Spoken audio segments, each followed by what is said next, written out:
Hi, this is Stephen Van Kampen-Lewis once again. I have decided to film 2 episodes today, and I think I'll release this one probably in the middle of the week near Thanksgiving. So if you're in the United States, happy Thanksgiving.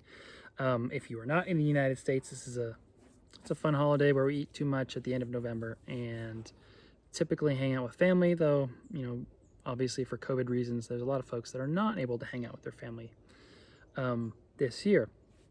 In any case, I want to talk to you right now a little bit about Ansellia, specifically Ansellia africana, which is a really cool plant that I grow fairly well actually here in Central Texas. As you can guess from the name Africana, it's from Africa, and this is a fairly wide-ranging plant from Africa that grows in a lot of really hot, arid parts of that continent. There's a lot of variability in terms of how the flowers look, how the plants grow.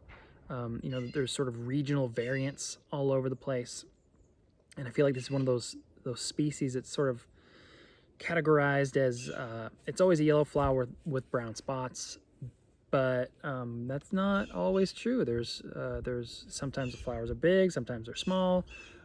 Sometimes they're spotted, sometimes they're all yellow, or there's even a reddish variety that I've seen being produced. So it's a fairly variable species with a large range, and as you can imagine, a species with a large range across a bunch of different types of habitat is going to have a lot of morphological variability.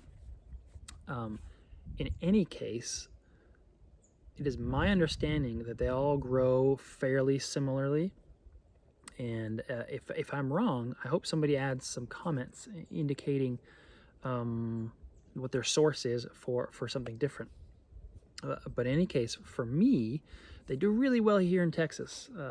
Central Texas and even West Texas, you'll see a lot of African game, a lot of animals living wild. Yeah, on these huge ranches. The similarities between some of the drier areas of Africa and Texas are really remarkable. Lawrence Grobler was a speaker at this year's Orchid Digest Day, and that was a really cool lecture that he put on about his top 10 favorite African orchids. He's from Africa. He's a nurseryman down there, and he has his own orchid nursery, and he has some really cool stuff, a lot of African species, and then when he comes to the US, he'll sell them over here. But one of his favorite species was Ansellia africana, and he showed a lot of in situ pictures and a lot of photos of their habitat. And as he's going through some of these photos, it's like that looks just like Texas, sort of these rolling hills, this sort of savanna, grassland savanna type situations. And anyway, they do really well for me here. They love heat. They love bright light. Basically, to summarize how to grow Ansellia well, it's growing Cattleyas, but a little brighter.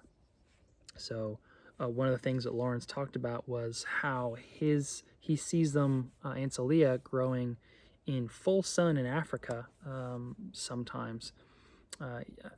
My memory tells me he recommended not necessarily doing that in cultivation, but it just shows how bright they like the light. So actually this next summer, I'm going to grow these guys even brighter and see if I can really get some huge growths and blooms from them.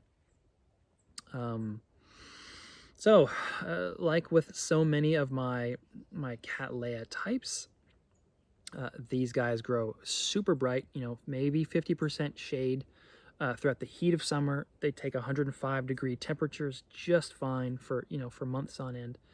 I have them in clay pots. I'm kind of looking at them behind the camera here, and I grow them in large orchiata bark, and I water them every day when it's hot. And my definition of hot is 95 degrees or higher.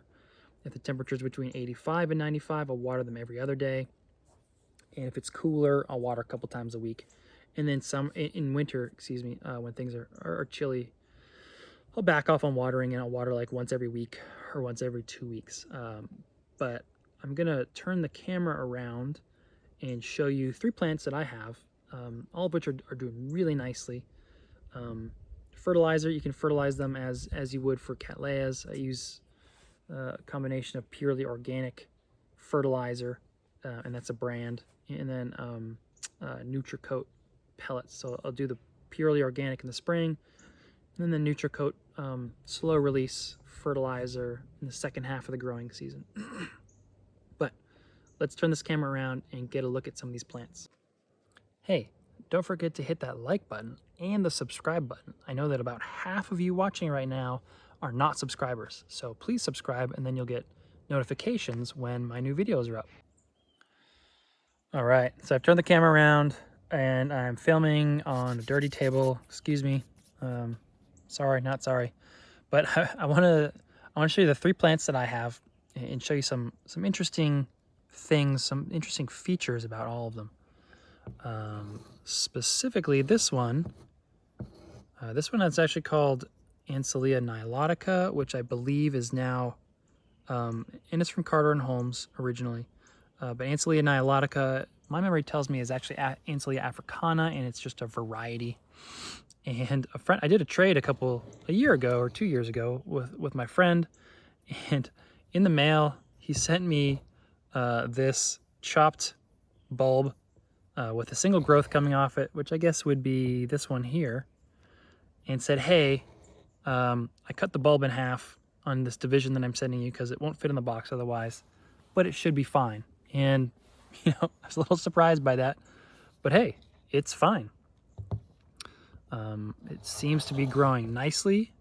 You know, the subsequent growths are smaller than, as you can see, its cousins in the back here, but it's got a great root system. I anticipate major growth coming in the next growing season, since it's got its feet under it. But basically, I wanted to show you that you can send a division with a single new young growth and a chopped in half pseudobulb, just to show you how tough these guys are.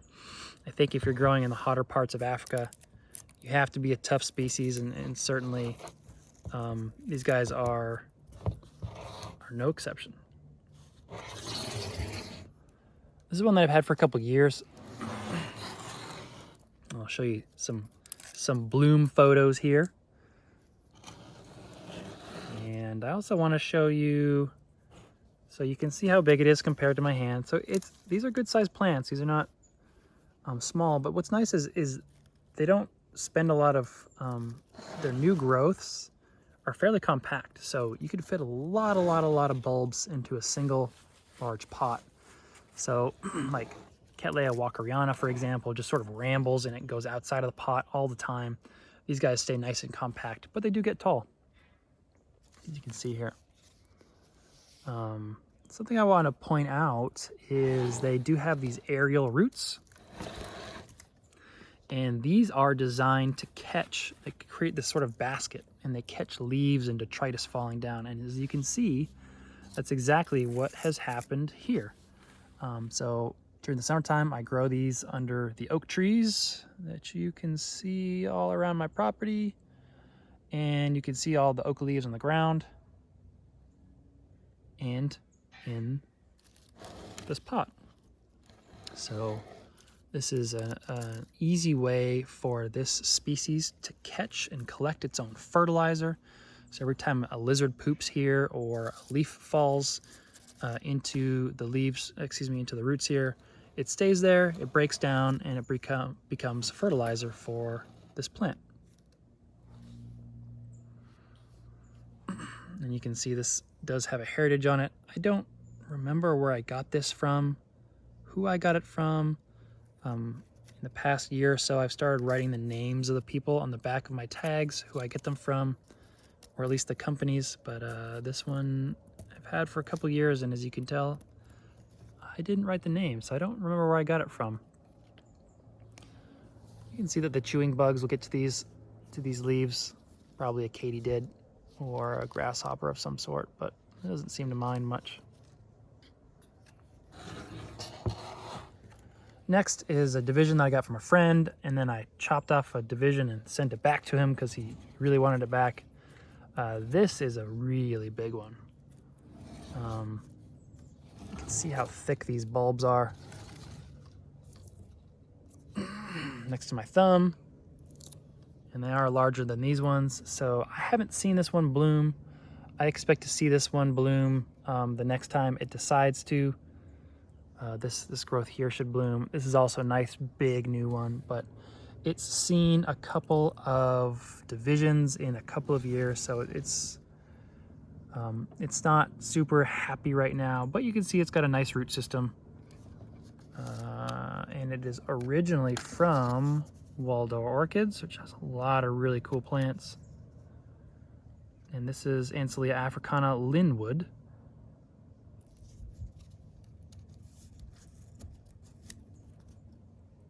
You can see it hasn't had enough time to make that basket yet of roots, but you can see here's an aerial root that's alive and will eventually look like this. These dead ones over here, which form the basket.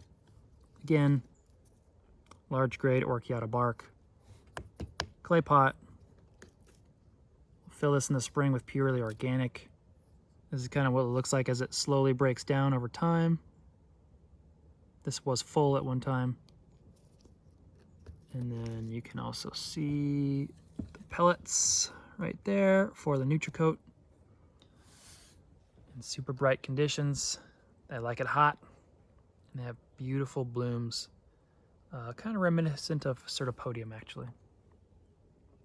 Well, that's everything. Talk to you later. Bye.